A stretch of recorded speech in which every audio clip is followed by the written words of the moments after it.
السلام علیکم ورحمۃ اللہ وبرکاتہ. ہے نا، وقت کیسے گزر رہا ہے نا، پتہ ہی نہیں چلتا نا کہ ایک فرائیڈے آیا، جمعہ ہے، جمعہ کی تیاری کرنا ہے، سورہ کہف پڑھنا ہے نا. اتنی خوشی سے ہم جمعہ کی تیاریاں کرتے ہیں اور پھر ایک دو چار دن ایسے لگتا ہے کہ بس ایک دو دن ہی گزرا، واپس جمعہ آ گیا. ارے وقت کتنا جلدی چلا گیا ہے نا.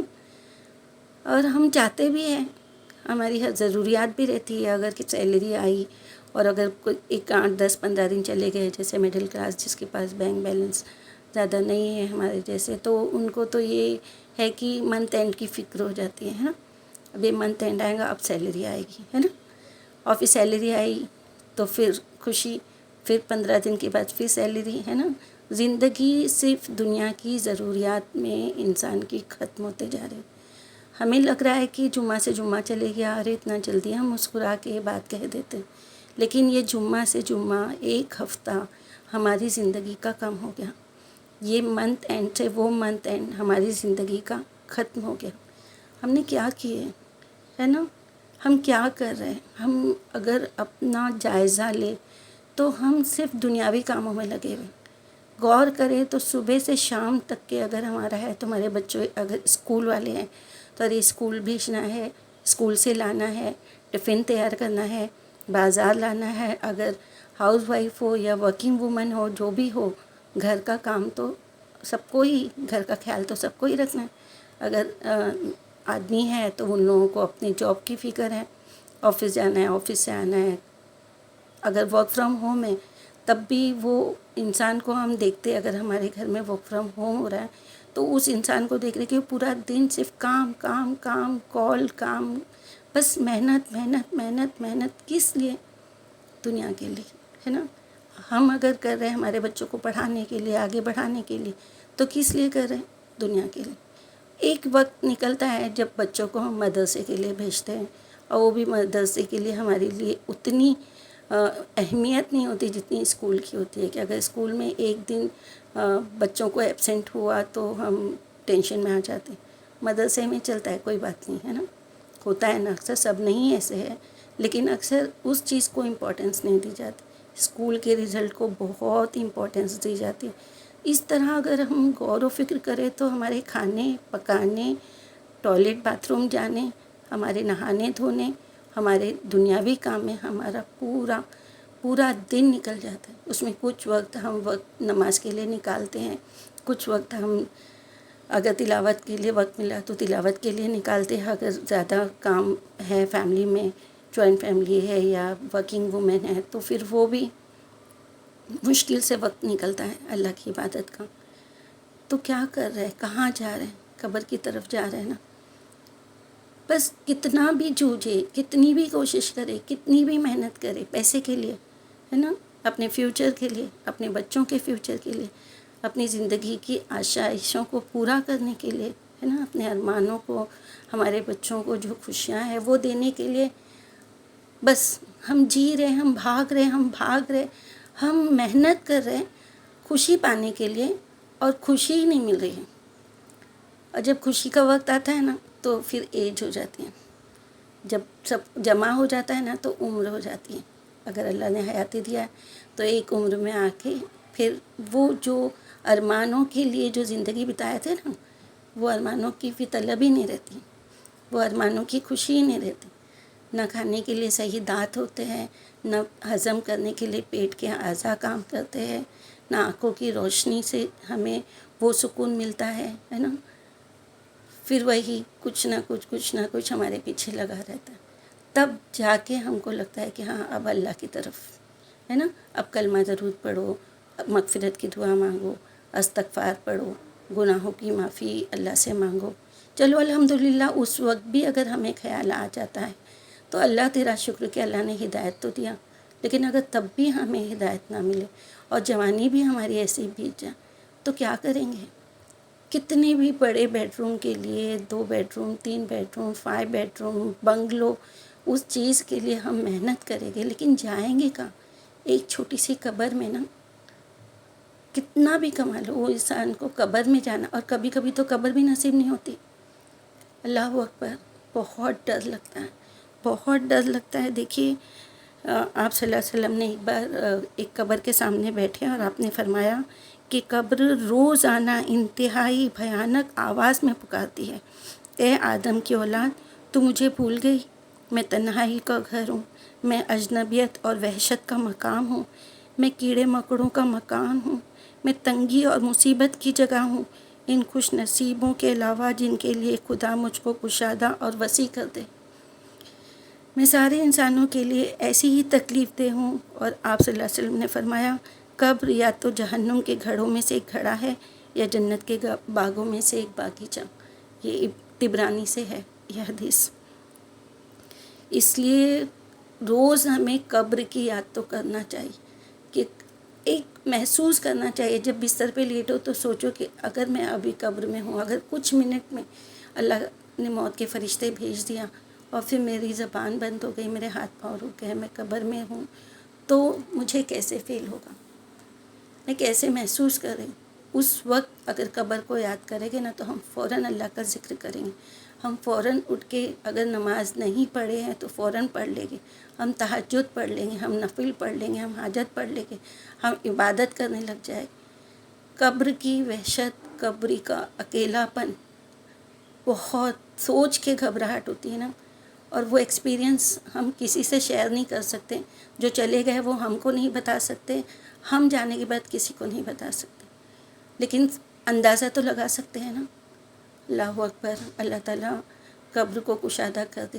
دیکھیے یہ حدیث میں یہ بتایا گیا ہے نا کہ ان خوش نصیبوں کے علاوہ جن کے لیے خدا مجھ کو کشادہ اور وسیع کر دے، ہے نا. اللہ تعالیٰ ان خوش نصیبوں جس کے لیے قبر کو کشادہ اور وسیع کر دے گا، کہ پہلے ہی قبر میں جانے کے پہلے ہی اللہ اس کی تیاری کر دے گا. فرشتوں سے کہہ دے گا کہ یہ میرا نیک بندہ آ رہا ہے، یہ میری نیک بندی آ رہی ہے، اس کے لیے قبر کو کشادہ کر دو، اس کے لیے جنت کی کھڑکی دروازے کھول دو، اس کو جنت کی ہوائیں، جنت کی ساری سہولتیں دے دو.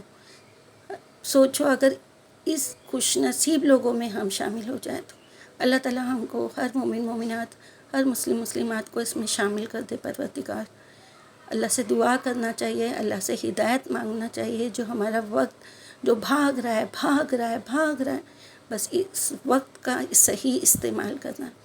دنیا داری کے لیے اللہ تعالیٰ نے منع نہیں کیا، ہمیں نہیں بولا ہے کہ تم کہیں پہاڑ میں جا کے اکیلے بیٹھ جاؤ اور عبادت کرو. اللہ تعالیٰ نے ہمارے گھر میں اپنے بال بچوں کے ساتھ، اپنی فیملی کے ساتھ ان کی ذمہ داریوں کو پورا کرتے ہوئے اللہ کی عبادت کرنے کے لیے کہا. اور اگر ہم ٹائم مینجمنٹ کے حساب سے صحیح طریقے سے سوئیں گے اور صحیح طریقے سے اٹھیں گے تو الحمدللہ بہت وقت. بس ہمارے پاس یہ ہے کہ وقت میں برکت نہیں ہے، لیکن ہفتے گزر جاتے، مہینے گزر جاتے. کیوں برکت نہیں ہے؟ عبادت کے لیے برکت نہیں ہے، نیکی کرنے کے لیے برکت نہیں ہے، عیادت کے لیے برکت نہیں ہے. پہلے کے وقت میں ہوتا تھا کہ لوگ ایک دوسرے سے خاص کر ملنے جایا کرتے تھے. چھٹی کا انتظار ہوتا تھا کہ رشتہ داری نبھاؤ، کوئی بیمار ہے اس کو دیکھنے چلے جاؤ، کسی کی خوشی میں شامل ہو جاؤ، کسی کی کوئی مدد کرنے کے لیے چلے جاؤ، کوئی دوست ہے باپ سے ملنے چلے جاؤ. آج کل یہ واٹس ایپ، یہ جو بھی ہے موبائل کے ذریعے، بس میسیجز کے ذریعے ایک دوسرے سے کنیکٹیڈ ہے بس. تو چلو یہ بھی تو ایک ذریعہ ہے، اس کے ذریعے بھی تو نیک کام کر سکتے ہیں نا. اس میں تو کتنا قرآن ہے. اگر آپ کو ٹریول کرنا پڑا ہے، آپ لمبی ٹریول کر رہے ہو، تو آپ موبائل میں کتنی ساری اچھی باتیں ہیں، قرآن ہے، دعائیں ہیں، آپ یاد کرو، آپ سورے پڑھو، آپ کتنی دعائیں زبانی یاد کر لو. کہ اگر آپ کے پاس موبائل ہاتھ میں لینا بھی نہیں ہے تو وہ دعائیں جو ہم نے یاد کی ہے کم سے کم ذکر اذکار کریں. اللہ تعالیٰ کے آگے آسمان میں اگر ہم ایک سبحان اللہ، الحمدللہ، اللہ اکبر، سبحان اللہ و بحمدہ بھی بول دیتے ہیں تو اللہ کے آسمان پہ گونجتی ہے. اللہ تعالیٰ سے کہا گیا نا، ہم سے کہا گیا، آپ صلی اللہ علیہ وسلم نے کہا نا کہ ابراہیم علیہ السلام نے مجھ سے کہا تھا جب میں معراج پہ گیا کہ تمہارے امتیوں سے کہنا کہ جنت کی زمین بہت زرخیز ہے اور اس کا پانی بہت میٹھا ہے اور اس میں بہت مشک کی خوشبو ہے. تم جتنا چاہو اس میں پھل پودے اور اپنا گارڈن بنا لو، اپنا باغ بنا لو. سبحان اللہ والحمدللہ، اللہ اکبر، سبحان اللہ و بحمدہ بول کر یہیں سے تیاری کر لو. جو ہماری روزی روزگار میں اللہ نے برکت دیا ہے، جو بھی دیا ہے ہمارے نصیب میں، اس میں سے تھوڑا کسی غریب کے لیے نکال دو۔ دیکھیے، خیرات کرنا بھی صدقہ ہے اور اللہ کا ذکر کرنا بھی صدقہ ہے نا؟ تو ذکر بھی کر سکتے ہیں نا، اگر ہمارے پاس کسی کو دینے کے لیے زیادہ کچھ نہیں ہے، اگر ہمارے پاس وقت نہیں ہے کہیں جانے کے لیے، ہے نا، تو ہم کم سے کم اللہ کا ذکر کر کے اس کو تو صدقے کی صورت میں پا سکتے ہیں نا۔ تو قبر کو یاد کرو، اللہ کو یاد کرو، وقت ایسے ضائع نہیں ہونے دو۔ لیٹے ہیں، چل رہے ہیں، اگر ہم گھر کا کام کر رہے ہیں تو ہم پکاتے پکاتے اللہ کا ذکر کر سکتے ہیں۔ ہم آٹا گوندتے وقت، سبزی کاٹتے وقت، ہم مسالہ بھونتے وقت، اس میں کھانے میں برکت بھی آئے گی، ٹیسٹ بھی آئے گا، کسی کو بیماری بھی نہیں ہوگی، اللہ کی رحمت بھی ہوگی اور ہمارے لیے اتنا سارا اجر۔ اور اگر ٹریول کر رہے ہو، جاب کرتے ہو، تو ٹریولنگ میں اللہ کا ذکر کرو، اچھی قرآن کی چھوٹی دعاؤں کی کتاب لے لو یا موبائل کے ذریعے ٹریول میں دعائیں یاد کرو، قرآن پڑھو روزانہ اللہ کے لیے ایک نیک نیت سے کہ میں یہ قرآن پڑھوں گا، چاہے وہ 2 آیت ہو، چاہے وہ 1 رکوع ہو، میں اس کا مطلب سمجھوں گی یا سمجھوں گا اور میں اس پہ عمل کرنے کی کوشش کروں گا انشاءاللہ تعالی۔ روز قبر کو یاد کریں گے، روز قرآن پہ عمل کرنے کی کوشش کریں، بہت نہیں لیکن کچھ تو گناہ کم ہو جائے گے ہمارے انشاءاللہ۔